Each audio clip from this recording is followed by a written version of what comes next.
Hi friends, இன்னைக்கு நம்ம பார்க்க போறது முருங்கைக்கீரை சட்னி. அது எப்படி செய்யலாம்னு வீடியோக்குள்ள போகலாம்.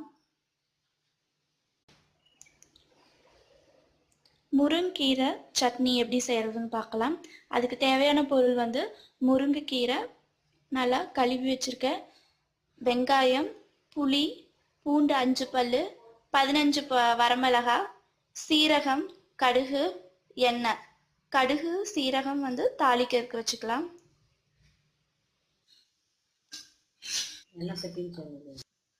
இப்ப அடுப்புல கடாய் வச்சிட்டோம். இதெல்லாம் வணக்கிக்கலாம். எண்ணெய் ஊத்திக்கலாம். 2 டேபிள்ஸ்பூன் எண்ணெய், சின்ன வெங்காயம்,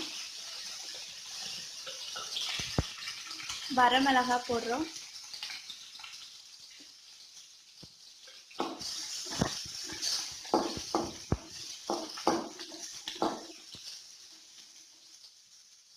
இது ரெண்டும் கொஞ்சம் நல்லா வணங்கினோன்னு பூண்டும் புளியும் போட்டுக்கலாம். இதுலயே கொஞ்சம் சீரகம் போடுறோம்.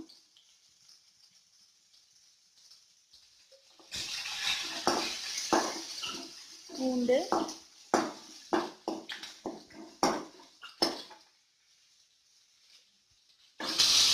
முருங்கை இலை.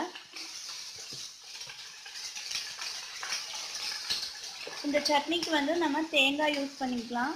தேங்காய் யூஸ் பண்ணலினாலும் நல்லா தான் இருக்கும். ஆப்ஷனலாக யூஸ் பண்ணிக்கோங்க.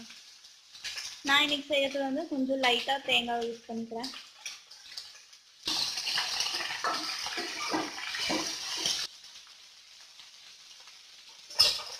ஒரு 3 நிமிஷம் இது நல்லா வணங்கட்டும்.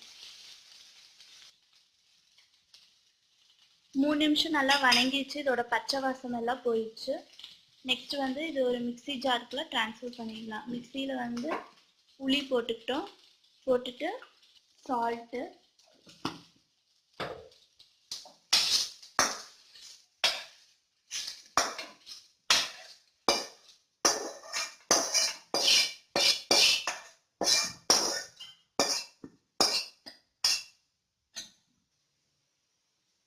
நம்ம வணக்கி வச்சிருந்ததெல்லாம் வந்து மிக்ஸி ஜாருக்குள்ள போட்டாச்சு.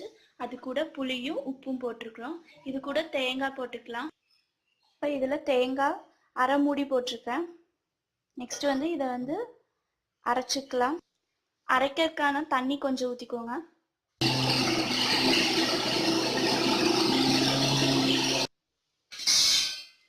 அரைச்சாச்சு.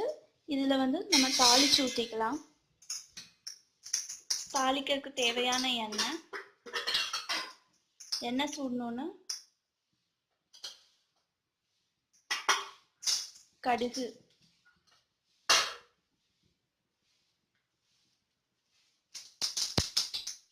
கடுகு பொரிஞ்சோன்னா கருவேப்பிலை,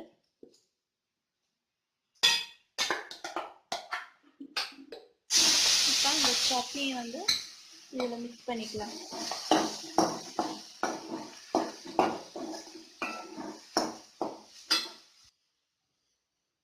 இது 2 நிமிஷம் வந்து இதுலேயே இருக்கட்டும். கொஞ்சம் சூடாகட்டும். கொஞ்சம் அந்த பச்சை வாசம் எல்லாம் போகட்டும். இது 2 நிமிஷம் நல்லா இது பச்சை வாசம் எல்லாம் போயிடுச்சு. இப்போ இதை வந்து ஒரு கிண்ணத்தில் ட்ரான்ஸ்ஃபர் பண்ணிக்கலாம். இப்போ நம்ம முருங்கைக்கீரை சட்னி ரெடி ஆயிடுச்சு. இது நீங்கள் உங்கள் வீட்டில் ட்ரை பண்ணி பார்த்துட்டு எனக்கு கமெண்ட் பண்ணுங்கள், லைக்ஸ் பண்ணுங்கள். அது கூட என்னோட சேனலை சப்ஸ்கிரைப் பண்ணுங்கள். இது போல் நிறைய வீடியோவை அப்லோட் பண்ணுறேன்.